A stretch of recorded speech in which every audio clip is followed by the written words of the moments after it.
Is Bradley Beal headed to the Warriors, and is he going to save them from ending up in the play-in game next year? In today's video, and I'm going to break down the wild rumor linking the Warriors to Bradley Beal.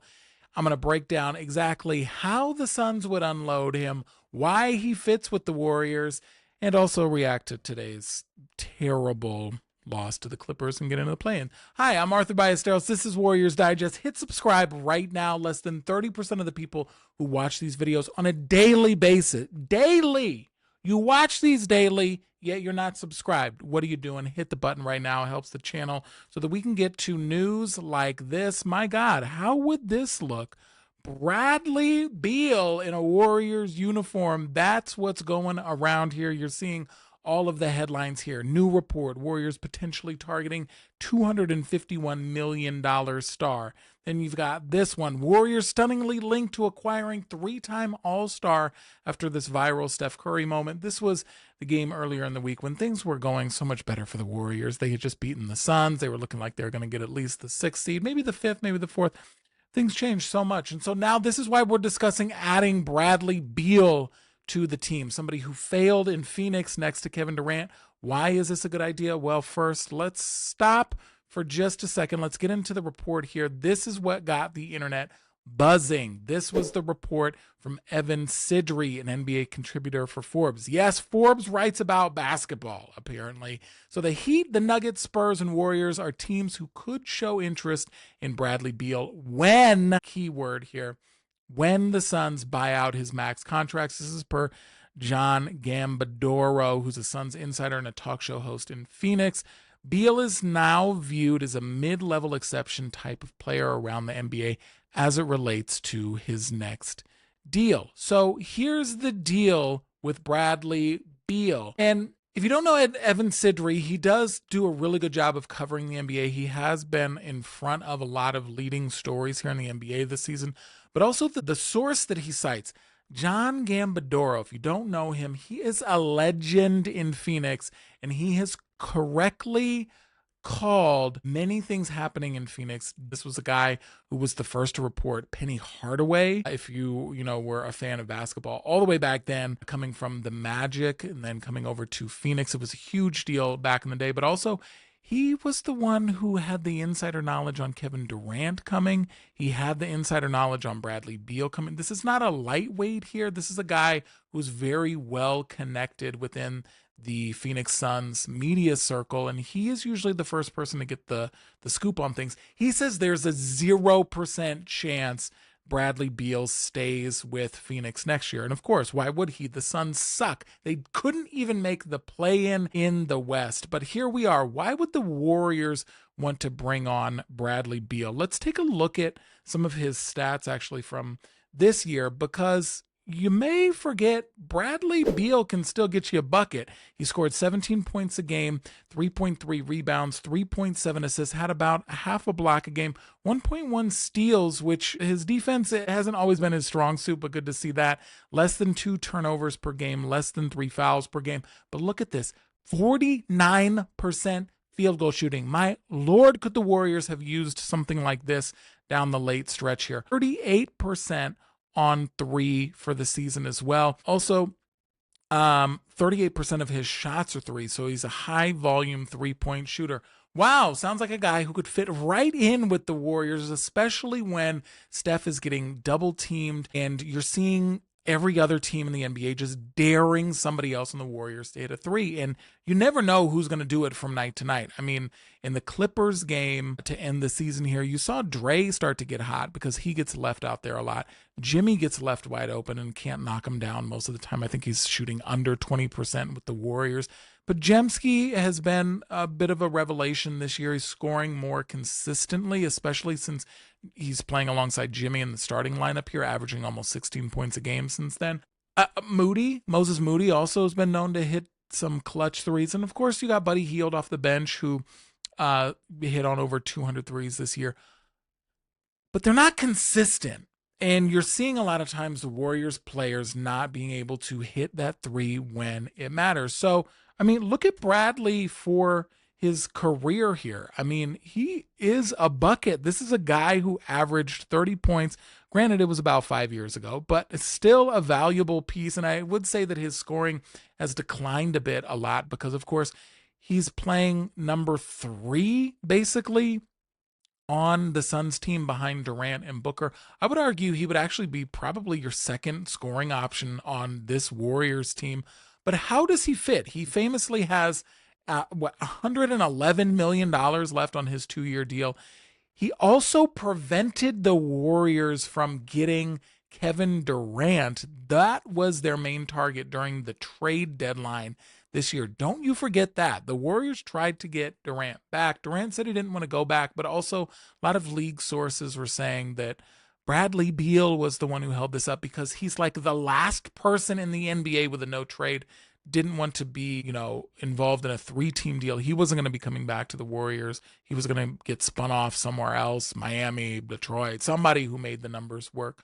But he can still score. He can hit some shots. And Bradley Beal, you forget, is a 3-level scorer. He can score off the ball, score in movement. He can get to the rack. He can score from beyond the arc there. But here's how all of this is basically going to break down. How do we get Bradley Beal into a Warriors uniform? Well, the Suns are likely going to have to agree to pay a significant portion of his remaining money up front.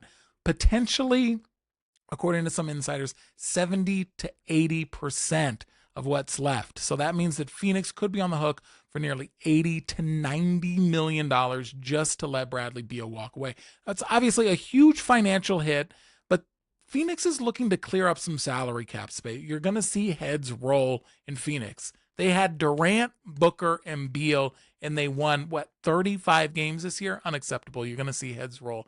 So, a lot of people in the Phoenix media are saying that this is going to be a necessary move to relieve some of the salary cap pressure. Well, others just flat out criticize this as this is the cost of doing bad business.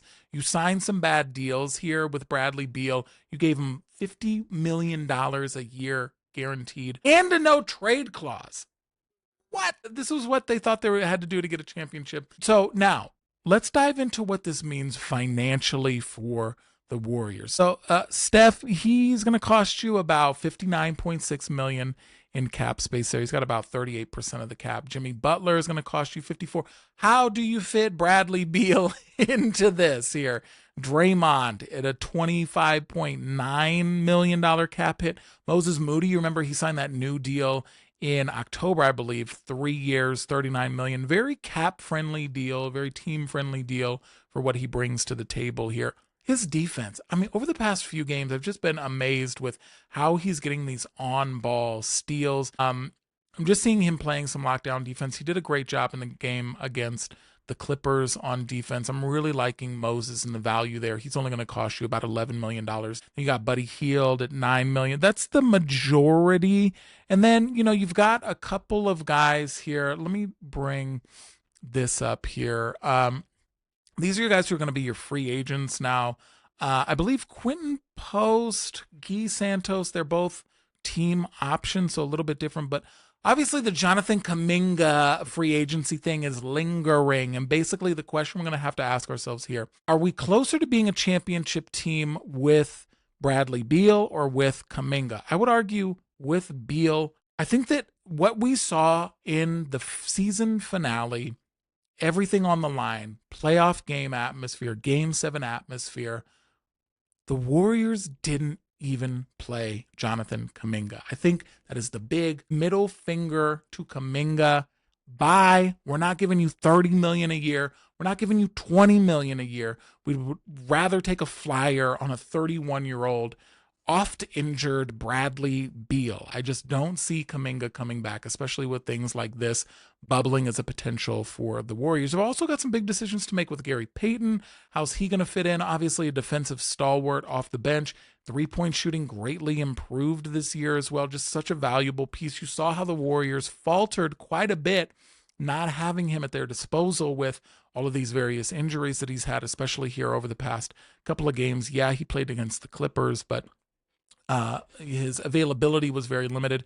But I think that that's definitely a guy that brings value to the bench that you need as a glue guy. He was a key part of the 2022 run. You're going to want him back. Kevon Looney, fan favorite. Also, who else is going to get you a rebound off of the bench? There's no size on this team. We're not doing this again and sacrificing size again for a 6'6", 6'5" guy. I don't know. I just don't fully love the idea of Bradley Beal like this if we're giving up some size. But, I mean, the guy's a guaranteed bucket. I mean, almost 50% shooting. You're just not seeing that. It's just not something that the Warriors currently have. A lot of these guys are shooting in the low 40%, mid to high 30% on their threes. It's just not getting it done. So how do you feel about adding Bradley Beal to this team? Could be interesting. The Warriors clearly need something else. We thought maybe they had it all with Jimmy, but we're seeing the non-Steph minutes. Who's going to get a bucket? Jimmy really elevated his game today. He showed playoff Jimmy mode, but I argue the Warriors need something else. Now, the Warriors are already close to the luxury threshold, so, adding Beal, even on a significantly reduced deal after a buyout, that could push the Warriors deep into luxury tax territory. And even if you sign him at a discounted rate, maybe the vet minimum, maybe a mid-level exception around $7 million, I still don't think that that's going to be enough to get it done. He's going to get this buyout and walk away with 80 to 90% of his current deal, paying him $50 million a year.